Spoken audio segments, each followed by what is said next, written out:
আসসালামু আলাইকুম। আজকে আমি নিয়ে এসেছি বড় বড় বড় সুরমা মাছের রেজালা। দেখুন আমার রান্নাটি কিভাবে কত সুন্দর লোভনীয় রেজালা হয়েছে। আপনারা এইভাবে রান্না করতে চাইলে, স্বাদ নিতে চাইলে আপনারা আমার মতন উপকরণগুলো নিয়ে আপনারা বাসায় বসে বড় বড় সুরমা মাছ দিয়ে এরকম রেজালা স্বাদ নিতে পারবেন। দেখুন আমি এখানে 1 কেজি মাছ নিয়েছি বড় বড়, 1 পিস 2 পিস লবণ লেবু স্লাইস দিয়ে জুস দিয়ে আর 1 চামচ লবণ দিয়ে আমি ম্যারিনেশন করে নিচ্ছি। দেখুন আমি এই লবণ আর এই লেবুর জুসগুলো চিপে নিয়েছি, এগুলো আমি মাছের মধ্যে দিয়ে দিচ্ছি। সবগুলো ভালো করে ম্যারিনেশন করে আমি 10 মিনিটের জন্য রেস্টে রেখে দিব। দেখুন ভালো করে সবগুলো মাছের পিসের ভিতরে ঢুকে যায় মতো ম্যারিনেশন করে নেবেন। ভালো করে ভিতরে শুদ্ধ ঢুকাই দিবেন ওই জুসগুলো। আমি এখন 10 মিনিটের জন্য ম্যারিনেশন করে এক পাশে রেখে দিব। সবগুলো মাছে ভিতরে ঢুকে যাওয়ার জন্য ভালো করে মাখাই নিচ্ছি। আর এখানে আমি একটু লবণ হলুদ দিয়ে ভালো করে ম্যারিনেট করে নিয়েছি। আমি কিছু 200 গ্রামের মতো তেল দিয়েছি প্যানের মধ্যে। তেলগুলো গরম হয়ে আসছে, আমি এক এক করে সবগুলো মাছগুলো আমি ডিপ ফ্রাই করে নিচ্ছি। দেখুন আমি সবগুলো মাছ কয়েক পিস দিয়ে দিয়েছি। আস্তে আস্তে করে উল্টিয়ে পাল্টিয়ে দিব। এরপর আমি অন্য ভেজগুলোও দিয়ে দিব।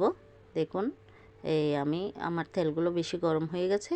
এখন আমি আস্তে আস্তে করে সবগুলো মাছ উল্টিয়ে পাল্টিয়ে দিচ্ছি। আর 2-3 পিস দিয়েছি, আরগুলোও দিয়ে দিব, পরের ভেজগুলোও দিয়ে দিব। একসাথে লাল করে একটু ডিপ ফ্রাই করে নিব। ডিপ ফ্রাই পরে আমি রান্না করে নিব। দেখুন আমি সবগুলো মাছ দিয়ে দিচ্ছি, দিয়ে আমি একটু ভেজে নিব। উল্টিয়ে পাল্টিয়ে লাল করে একটু ভেজে নিব। আস্তে আস্তে আমি সবগুলো মাছগুলো আমি উল্টিয়ে পাল্টিয়ে দিচ্ছি। দেখুন আমার সবগুলো মাছ উল্টিয়ে পাল্টিয়ে লাল হয়ে আসছে। আমি এখন একটা প্লেটে ট্রান্সফার করে নিচ্ছি। দেখুন আমার মাছগুলো লাল হয়ে গেছে। আমি এখন একটা প্লেটের মধ্যে উঠিয়ে নিচ্ছি সবগুলো। এখন আমি একটা একটা করে সবগুলো আমি তুলে নিচ্ছি। আমার সবগুলো মাছ উঠানো হয়ে গেছে। এখন আমি একটা প্যানের মধ্যে সবগুলো আমি একটা প্লেটের মধ্যে উঠিয়ে নিয়েছি। এখন আমি একটা প্যানের মধ্যে আমি এখানে কিছু ধনিয়া পাতা নিয়েছি, আমি বাদাম পেস্ট নিয়েছি 2 চামচ, পেঁয়াজ পেস্ট নিয়েছি, লাল মরিচ নিয়েছি, টমেটো নিয়েছি। এখন আমি কিছু তেল দিয়েছি, 200 গ্রাম তেল দিয়েছি একটা প্যানের মধ্যে। তেল দিয়ে আমি পেঁয়াজগুলাকে একটু ভাজে নিচ্ছি। এখন আমি পেঁয়াজ পেস্ট দিয়েছি 2 চামচ, বাদাম পেস্ট দিচ্ছি। সবগুলো আমি দিয়ে একটু ভালো করে ভুনে নেব, যাতে একটু কাঁচা গন্ধটা চলে যায়। এখন আমি হলুদের গুঁড়ো দিয়ে দিচ্ছি। ভালো করে এগুলা দিয়ে একটু কষিয়ে নিব।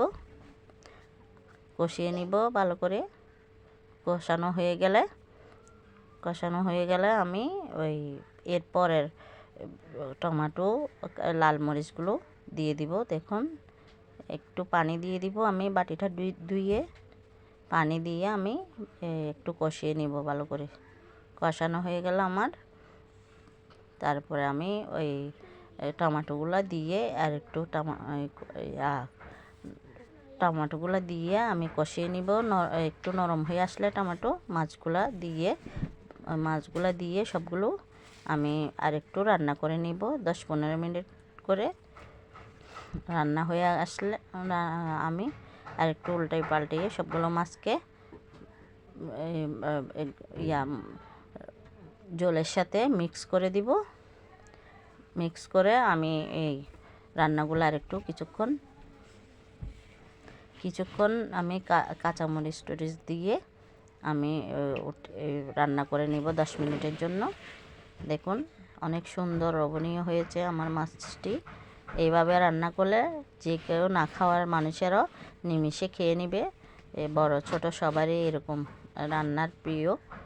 আমি আমার সবগুলো উপকরণগুলো ডেসক্রিপশন বক্সে দিয়ে দিয়েছি। দেখুন অনেক সুন্দর হয়েছে। এইভাবে রান্না করে মাছের রেজালা বানিয়ে কার মন না চাইবে যে খেতে। এভাবে টেস্ট বাসায় বসে এভাবে স্বাদ নিয়ে ফেলতে পারবেন। বড় মাছের রেজালা যে কোনো মাছ দিয়ে করা যাবে, আমি সুরমা মাছ দিয়ে করেছি। আপনারাও এভাবে রান্না করতে চেষ্টা করবেন। দেখুন আমার মাছগুলো অনেক সুন্দর হয়েছে, অনেক সুন্দর করে রান্না করেছি আমি। আপনারাও এভাবে করে আমার সবগুলো উপকরণগুলো ডেসক্রিপশন বক্সে কাপের মাপ শুদ্ধ দিয়ে দিব, আপনারা চেক করে নেবেন। আসসালামু আলাইকুম।